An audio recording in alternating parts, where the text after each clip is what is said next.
June 5th, 2016. 10th Sunday in Ordinary Time.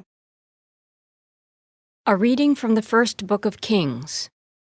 Elijah went to Zarephath of Sidon, to the house of a widow. The son of the mistress of the house fell sick, and his sickness grew more severe until he stopped breathing. So she said to Elijah, "Why have you done this to me, O man of God? Have you come to me to call attention to my guilt and to kill my son?"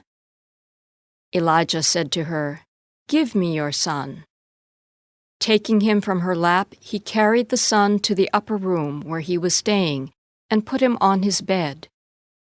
Elijah called out to the Lord, "O Lord, my God, will you afflict even the widow with whom I am staying by killing her son?" Then he stretched himself out upon the child 3 times and called out to the Lord, "O Lord, my God, let the life breath return to the body of this child." The Lord heard the prayer of Elijah. The life breath returned to the child's body, and he revived. Taking the child, Elijah brought him down into the house from the upper room and gave him to his mother. Elijah said to her, "See, your son is alive." The woman replied to Elijah, "Now indeed I know that you are a man of God. The word of the Lord comes truly from your mouth." The word of the Lord.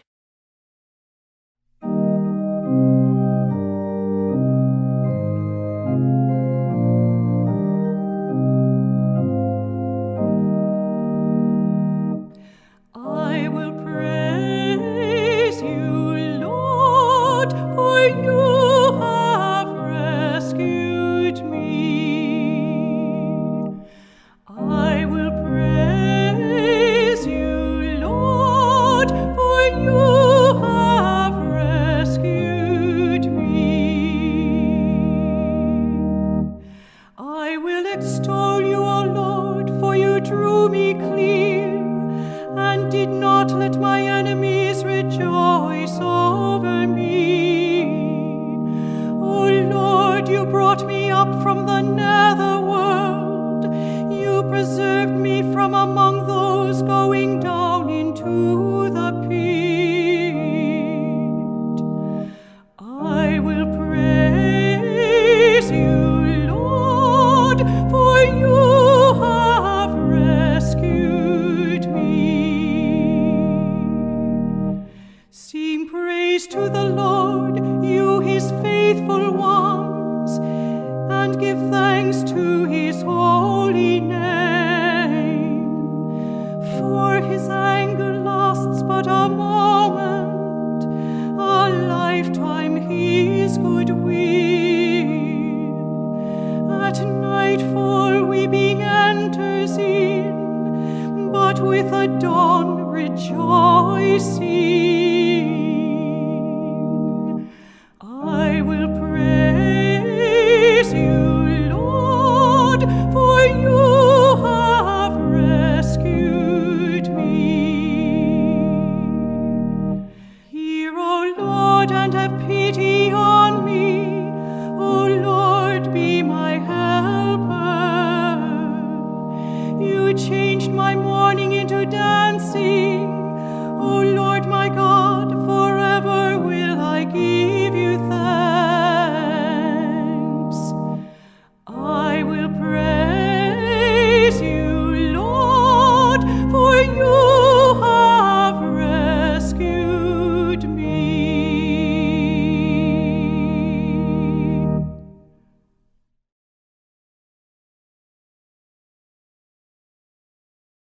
A reading from the letter of St. Paul to the Galatians. I want you to know, brothers and sisters, that the gospel preached by me is not of human origin, for I did not receive it from a human being, nor was I taught it, but it came through a revelation of Jesus Christ. For you heard of my former way of life in Judaism, how I persecuted the church of God beyond measure and tried to destroy it, and progressed in Judaism beyond many of my contemporaries among my race. since I was even more a zealot for my ancestral traditions. But when God, who from my mother's womb had set me apart and called me through his grace, was pleased to reveal his Son to me, so that I might proclaim him to the Gentiles, I did not immediately consult flesh and blood, nor did I go up to Jerusalem to those who were apostles before me. Rather, I went into Arabia and then returned to Damascus. Then, after 3 years, I went up to Jerusalem to confer with Cephas and remained with him for 15 days. But I did not see any other of the apostles, only James, the brother of the Lord. The word of the Lord. A reading from the Holy Gospel according to Luke. Jesus journeyed to a city called Nain, and his disciples and a large crowd accompanied him. As he drew near to the gate of the city, a man who had died was being carried out, the only son of his mother, and she was a widow. A large crowd from the city was with her.